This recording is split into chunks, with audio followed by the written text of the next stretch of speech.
यदि आप बिहार बोर्ड की तैयारी कर रहे हैं 2024 के लिए, 10वीं में हो या फिर 12वीं में हो, तो आपके लिए हिंदी जो विषय होते हैं निबंध, जिसमें 10 नंबर में निबंध पूछे जाते हैं और 5 नंबर में पत्र पूछे जाते हैं, ये जो 15 नंबर का जो क्वेश्चन सिक्योर होते हैं, 15 नंबर का जो मार्क्स होते हैं, ये बिहार बोर्ड में कहीं ना कहीं हर साल देखने को मिलता है। 10 नंबर में निबंध आता है जो 5 को देता है, कोई एक बनाना पड़ता है। पत्र में देखो तो एगो पत्र 2 को देगा, एगो बनाना होगा, या फिर 10वीं में देखो तो एगो संवाद देगा तो एगो पत्र देगा, दोनों में से एगो बनाना होगा। और आप 12 नंबर में देखो 12वीं क्लास में, तो उसमें 2 गो पत्र देगा, दोनों में से कोई एक बनाना होता है। तो सबसे पहले याद करो, ये जो 2 गो हेडिंग जो देख रहे हो निबंध और पत्र, ये बहुत ज़्यादा भूमिका निभाता है, रोल निभाता है नंबर उठाने में। 15 नंबर होता है, 15 नंबर का मतलब 3% आपका डिमांड करता है। यदि ये दोनों का दोनों आपसे आ गया तो समझ लीजिए आपका हिंदी का स्कोर ज़्यादा होगा, अन्य सभी सब्जेक्टों की अपेक्षा ज़्यादा होगा। यदि इन दोनों में अगर दोनों का दोनों खत्म हो गया तो नीचे चले जाओगे, हिंदी का रिजल्ट खराब हो जाएगा। इसलिए हम जैसे कह रहे हैं बाबू वैसे तैयारी करो। इस बार 2024 के लिए जो निबंध है, कैसे लिखा जाता है, निबंध में कैसे हम नंबर बढ़ाते हैं, निबंध हम कैसे लिखे तरीका जानेंगे, पत्र लिखने का तरीका जानेंगे। बने रहो अंत तक, वीडियो में जरूर देखना, कुछ नॉलेज जरूर मिलेगा। इस बार 2024 के लिए कौन कौन इंपॉर्टेंट होता है निबंध, देखो 10वीं क्लास में देखो तो निबंध रिपीटेड आता है, मतलब पिछले साल वाला ही रिपीट कुछ कर देता है कुछ।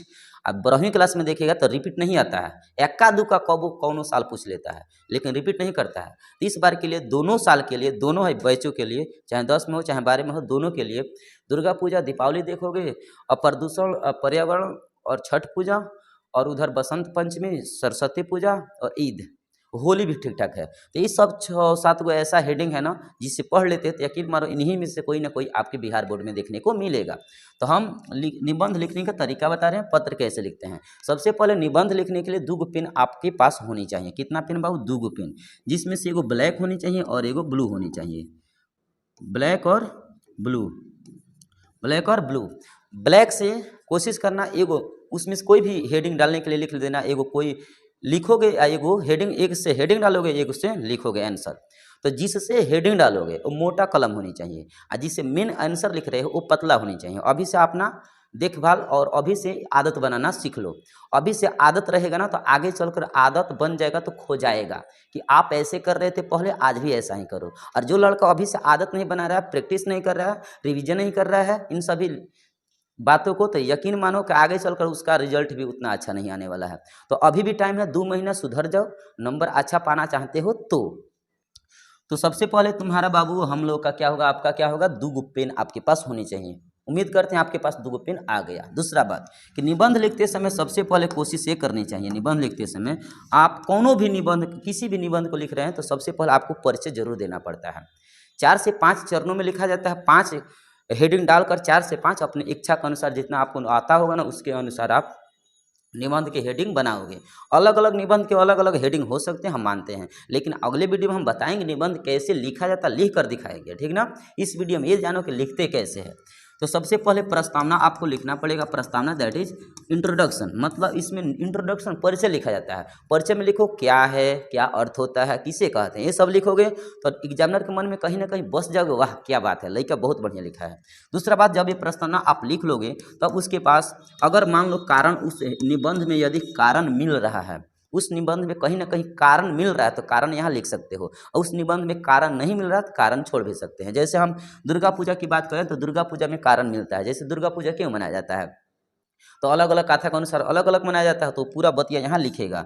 उसके बाद कि दुर्गा पूजा का जो मुख्य बात होता है, मुख्य बात को मेन बॉडी में लिख देना दुर्गा पूजा, केवल हेडिंग डाल देना दुर्गा पूजा। इसके अनुसार पूरा दुर्गा पूजा से संबंधित पूरा बात लिखोगे। अगला बात हम कहें तो दुर्गा पूजा के लिए धूमधाम से मिठाइयाँ बांटा जाता है, पूरा पकवान उकवान ये सब दुर्गा पूजा में लिखोगे। लास्ट में देखिएगा तो विसर्जन किया था, विसर्जन, जब दुर्गा पूजा हम मना लेते हैं तो विसर्जन करते हैं, दहबार नहीं जाते हैं, तो अगला हेडिंग हमारा विसर्जन भी हो सकता है, विसर्जन विसर्जन। और लास्ट में क्या करना है होता है, निष्कर्ष निकालना होता है। क्या निकालेंगे, निष्कर्ष।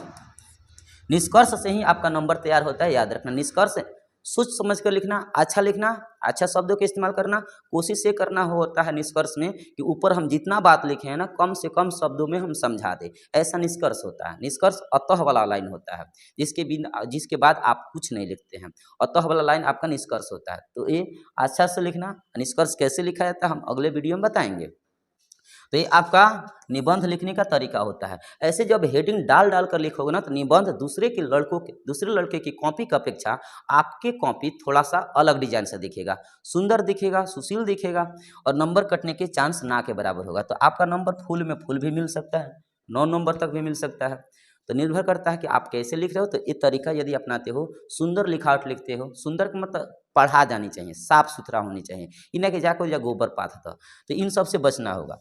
दूसरा बात कि यदि हम पत्र की बात करें तो पत्र लिखने के लिए 2 पेन का इस्तेमाल मत करना, एक ही पेन का इस्तेमाल किया जाता है।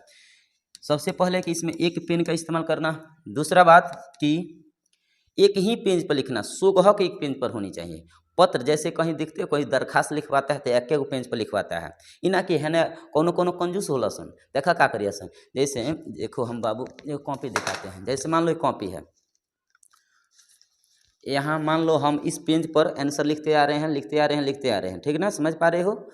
ये पूरा आंसर लिख दिए, अब इस पन्ना पर हम यहाँ तक लिख दिए, अब इतना पन्ना हमारा उबर गया है, मतलब अधिक है, तो इतना उबर गया तो हम क्या करेंगे, कोशिश करता कुछ लइकवा के जो कि जैसे उबरल बना है इतना नीचे बा, तो यहीं से लिखना निबंध शुरू, पत्र लिखना यहाँ से शुरू कर देता, बल्कि ऐसा नहीं करनी चाहिए।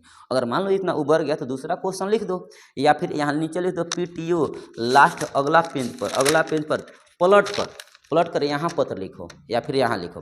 तो कोशिश हम क्या कर रहे हैं समझाने के लिए कि जब भी पत्र लिखना एगो कोरा पेज पर लिखना।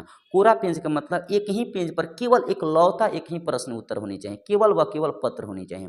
एगो पेज पर केवल एगो पत्र होनी चाहिए, उस पत्र के अलावा ना तो कोई दूसरा लिखोगे आंसर और ना ही किसी आंसर में ये पत्र घुसाओगे।